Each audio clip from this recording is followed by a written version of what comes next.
At 7:12 a.m., I was standing in my kitchen, half awake, staring out the window, while my coffee brewed, going through the same quiet routine I had followed for years, when my phone buzzed on the counter, and I saw a message from my wife Rachel, casual, short, and completely out of place for that hour of the morning. And when I read it, my brain genuinely stalled for a few seconds, because the words did not connect to reality in any logical way.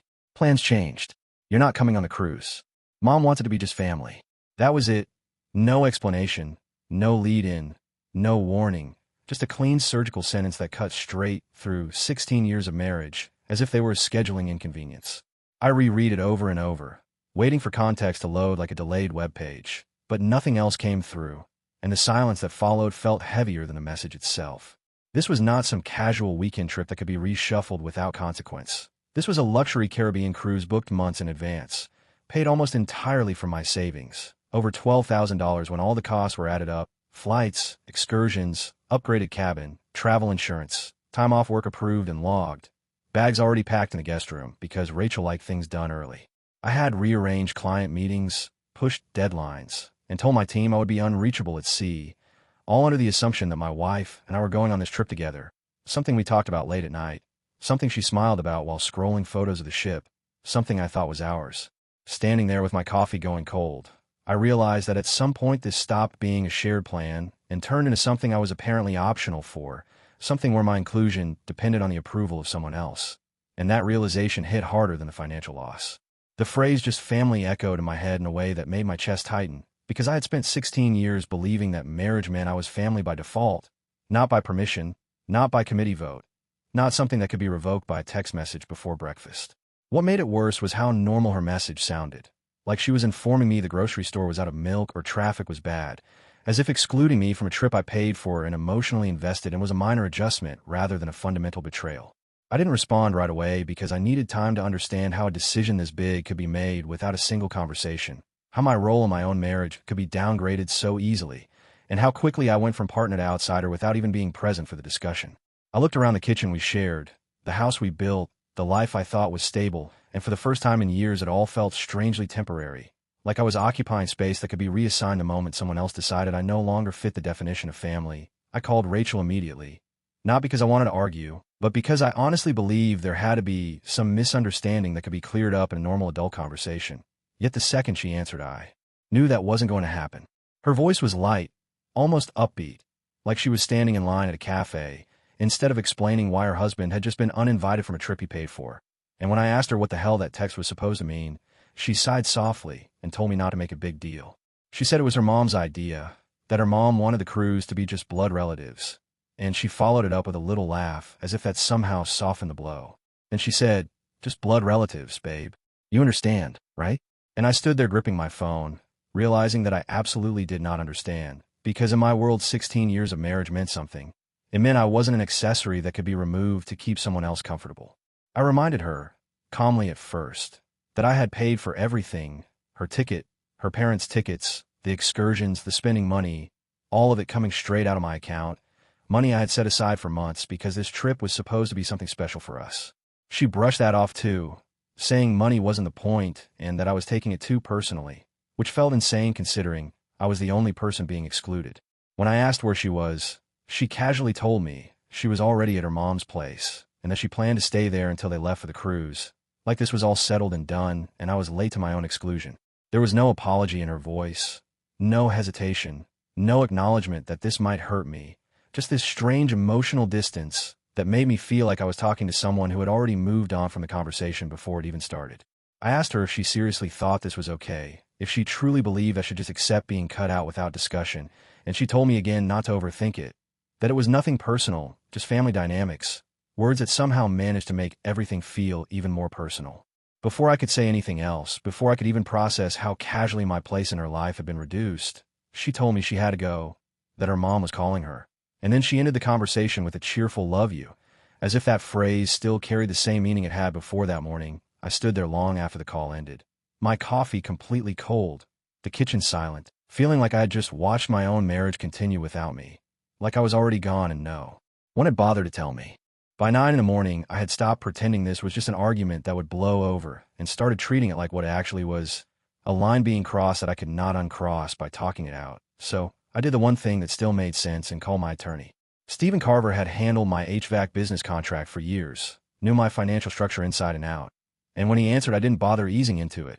I just told him I needed clarity, and I needed it fast. I explained what had happened, kept my voice steady even though my hands were shaking, and asked him exactly where I stood if I decided to pull the plug on everything. There was a pause while he listened, the kind where you can tell someone is already mentally sorting facts instead of emotions. And then he started walking me through it piece by piece in that calm, methodical way that made me feel grounded for the first time that morning. He confirmed that every major payment for the cruise had come from my personal account, that the reservations were under my control, and that legally I could cancel or redirect every dollar without needing Rachel's consent. Then we moved on to the house, the one I bought years before we were married, the one her name was never on, and he confirmed what I already suspected but needed to hear out loud, that it was mine, fully and cleanly, with no marital claim attached. When I asked about our joint account, he almost laughed, not out of humor but disbelief, because there was barely anything in it, a few thousand at most, while the rest of my assets were separate and protected. As he spoke, something shifted inside me, because for the first time since that text message, I wasn't reacting anymore, I was assessing, and that felt powerful in a quiet, unsettling way. I thanked him, told him I might need him again soon, and ended the call standing in the same kitchen where my day had unraveled, except now everything felt eerily clear. It wasn't about the cruise anymore, or the money, or even her mother. It was about the fact that my wife had made a major life decision without me and expected me to accept it with a smile. That was the moment I realized I didn't want to cancel just the trip. I wanted to cancel the version of my life where I was treated as optional, where my role could be minimized with a cheerful voice and a casual goodbye. I didn't feel dramatic or angry when that decision settled in. I felt calm, almost cold, like someone flipping a switch after a long hum of static. If Rachel had already chosen a life where I didn't belong, then I would make it official, quietly, legally, and completely, without scenes, without warnings, and without ever begging to be considered family again. Over the next 48 hours, I moved through my life like someone already gone, methodical, quiet, and absolutely certain, starting with the cruise, because that was the cleanest cut. I logged into the booking portal, entered my information, and canceled every single ticket. Mine, Rachel's, her parents', every excursion, every upgrade. Watching the confirmation emails roll in one by one as the full refund process back into my account. $12,000 returning, as if the trip had never existed. I felt no satisfaction doing it, just a calm sense of alignment, like correcting an error that should never have been there in the first place. From there I turned to the house, the place I once thought anchored my marriage, and called Tara Collins, the realtor I trusted, explained that I wanted it listed immediately, no delays, no staging drama, just price to move. She didn't ask personal questions, just did her job. And within hours the listing was live, photos uploaded, showing scheduled, and by the next day an offer came in clean and strong, under contract in less than 24 hours, which somehow felt symbolic in a way I didn't dwell on too long. Then came the business, the last major thread tying me to the version of life Rachel had been living alongside me, without me noticing. I sat down with my partner Eli Martin, told him plainly that I wanted out, no drawn-out negotiations, no emotional back and forth. And to his credit, he didn't push or pry, he just asked what it would take. We agreed on a number quickly, $420,000 for my share, paid immediately, no installments, no lingering obligations. And by the end of that meeting, I was no longer a co-owner, no longer planning quarterly growth, no longer tied to anything that assumed stability I no longer had. I signed papers, shook hands, walked out, and felt lighter with every step. By the time Rachel and her parents boarded the cruise ship, she had decided I wasn't family enough to join. I was already gone from the house, already finished with the business, already detached from the life we had built together, not in anger or revenge, but with a clarity that surprised even me. I didn't announce it, didn't confront her again, didn't send dramatic messages or ultimatums, because there was nothing left to explain. She had made her choice casually, and I had responded decisively. And somewhere between those two actions, my marriage had ended without a scene, without a fight, and without me ever needing to raise my voice. By the third day of the cruise, my phone finally came back to life, lighting up with a stream of messages that followed a predictable pattern: confusion first, then irritation, then outright panic once the reality set in. The first few were short and disoriented, asking why reservations were missing and why credit cards were suddenly being declined. And then Rachel's tone shifted sharply when she realized what had happened. "You canceled the cruise. Do you have any idea how much that cost? We had to pay ourselves." Reading that message, I felt a strange detachment, because she still thought this was about inconvenience and embarrassment, not consequence. She had no idea that while she was sitting on a deck chair with a drink in her hand, I'd already signed the paperwork for the house sale, watched the funds hit escrow, and quietly pulled $10,000 into an emergency account without hesitation or stress. I didn't reply to her messages or answer her calls, not out of spite, but because there was nothing left to discuss and no version of this conversation that would lead anywhere productive. The silence seemed to unnerve her more than any argument ever could, because the messages escalated quickly from accusations to demands, then to attempts at guilt, telling me I was ruining the trip and humiliating her in front of her parents. When that didn't work, her lawyer got involved, sending a sharply worded email full of threats that collapsed under the slightest scrutiny, claims about marital assets and joint decisions that meant nothing because everything she referenced was mine outright. Stephen confirmed that in less than a minute, and I forwarded nothing back, choosing instead to let the legal reality speak for itself. Then came the last attempt, the one that surprised me the least, where Rachel tried to frame the situation as me having some kind of breakdown, telling mutual contacts that I was unstable and acting irrationally, which backfired almost immediately when timelines didn't match her story. People realize very quickly that houses don't sell, businesses don't transfer ownership, and funds don't move cleanly when someone is spiraling, and the narrative she tried to create fell apart under its own weight. From my side, there was no chaos, no scrambling, no dramatic gestures, just a sequence of deliberate actions taken by someone who had already accepted that the marriage was over. Every new message that came in felt less urgent than the last, like echoes from a place I'd already left, and by the time the cruise continued on without incident, I had stopped checking my phone altogether because the fallout was no longer mine to manage. The next call came from Patricia, Rachel's mother, and the second I saw her name on my screen, I knew exactly what tone it would carry, because it was the same tone she had used for as long as I had known her, sharp, superior, and absolutely certain of her authority. I answered out of a strange sense of closure rather than obligation, and she didn't bother with pleasantries or concern. She went straight to command, telling me I needed to stop this nonsense immediately and come home, as if I were a misbehaving teenager instead of a grown man whose life had just been dismantled by her daughter's choices. I listened without interrupting, letting her talk herself into momentum, and when she finally paused, expecting compliance, I replied calmly, asking her what exactly she thought I was coming home to, because from my perspective home had already been redefined without me. I asked her if she meant the house that was no longer mine to return to emotionally, or the family that had decided I wasn't part of at the moment it became inconvenient. There was a brief silence on the line, the kind where someone recalibrates their approach, and then she doubled down exactly the way I should have expected, telling me flatly that I was never good enough for Rachel in the first place, that I should have known my place, that I was lucky to have lasted as long as I did.